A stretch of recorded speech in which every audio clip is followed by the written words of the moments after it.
It was a warm evening in Bengaluru when Nishchit stepped out of his family home for what seemed like a normal outing. His parents thought he was meeting friends for dinner, something he rarely did because of his busy schedule with college assignments. Nishchit was a quiet boy, always focused on his studies, and known for being reliable. That's why, when he didn't return home at his usual time, his family's concern grew quickly. Hours passed, and there was no sign of him. His phone, which he never left behind, rang endlessly before suddenly switching off. At first, his parents hoped he had stayed overnight with a friend, but as morning came with no message or call, fear began to take over. The search began with phone calls to friends and relatives, but no one knew where he was. Each friend repeated the same story: they hadn't seen Nishchit that night, nor had he mentioned any plans. His parents rushed to the local police station to file a missing persons report, and within days, posters of his face were plastered across the streets. Bengaluru, a city buzzing with life, suddenly felt like a labyrinth where their son had vanished without a trace. Soon after, a chilling discovery was made. Nishchit's phone was found abandoned near a bus stop almost 10 kilometers away from his house. It was lying in the dirt, its screen shattered as if it had been thrown. There were no fingerprints or signs of struggle nearby, only silence and confusion. That single piece of evidence raised more questions than answers. Why would he leave his phone there? Was it dropped in panic, or was someone else trying to mislead the investigation? For his family, the nightmare had only just begun. The police began tracing Nishchit's last known movements, determined to uncover what had happened in the hours before he disappeared. At first, everything seemed ordinary. His daily routine had been consistent: classes, the library, and then home. Nothing pointed to trouble. But as officers went through his belongings, they discovered unusual search history on his laptop. He had been looking up information about secluded areas in Bengaluru, abandoned buildings, and even questions about how people vanish without leaving a trail. For a boy who had never shown signs of rebellion or secrecy, this discovery unsettled everyone. His parents refused to believe Nishchit could be planning anything strange, insisting someone must have manipulated or threatened him. CCTV cameras across the city were checked carefully.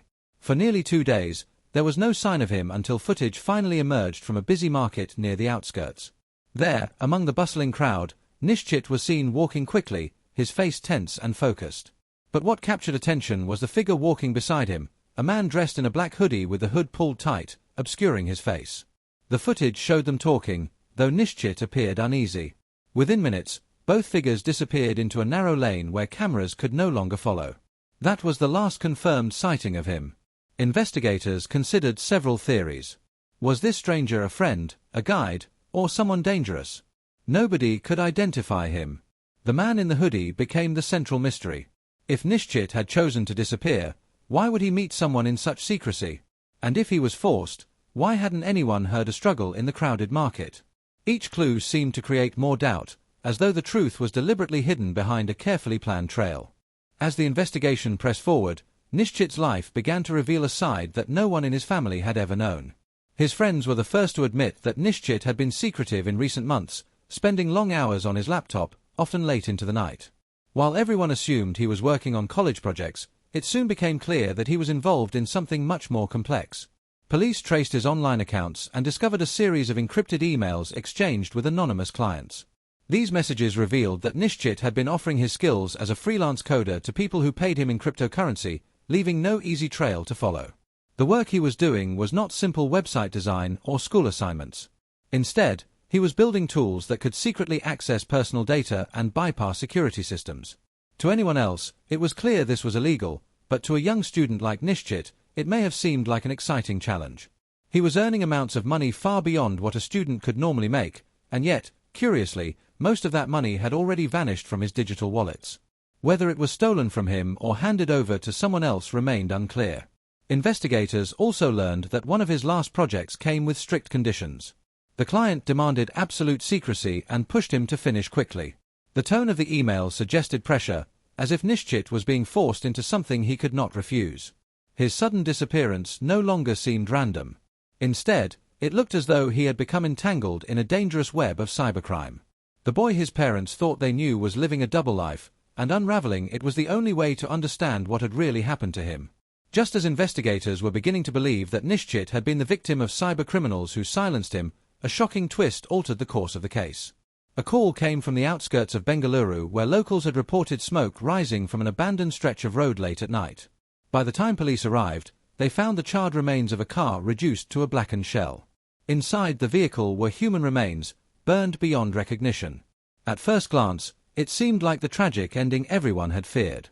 The discovery of a student ID card belonging to Nishchit, found on the passenger seat, seemed to confirm the worst. For Nishchit's devastated family, it was unbearable news, yet something about the scene troubled the investigators. The ID card was surprisingly intact despite the intensity of the fire. When forensic experts examined the remains, the results were startling. The DNA did not match Nishchit at all. Someone else had died in that car, and Nishchit's belongings had been deliberately planted there to create the illusion of his death. What had looked like a tragic accident was now a calculated deception. Attention turned back to the mysterious man in the black hoodie. Was he responsible for staging this scene, or was he working with Nishchit to cover up something bigger? Theories spread quickly. Perhaps Nishchit had been killed and his body hidden elsewhere, or perhaps he was alive and using the burned car as a smokescreen to escape. Every clue only deepened the mystery. The more investigators tried to piece the story together, the clearer it became that someone had gone to extraordinary lengths to make Nishchit vanish without leaving a real trace. What had begun as a missing person case was now something far more sinister. Months passed with little progress, but whispers and fragments of information began to surface, slowly shaping a picture that was far more unsettling than anyone had imagined. Investigators pieced together that Nishchit had not been a helpless victim but an active participant in his own disappearance. The evidence of staged clues, the carefully planted ID card, and the misleading trail all pointed to one conclusion: he had deliberately created the illusion of his death.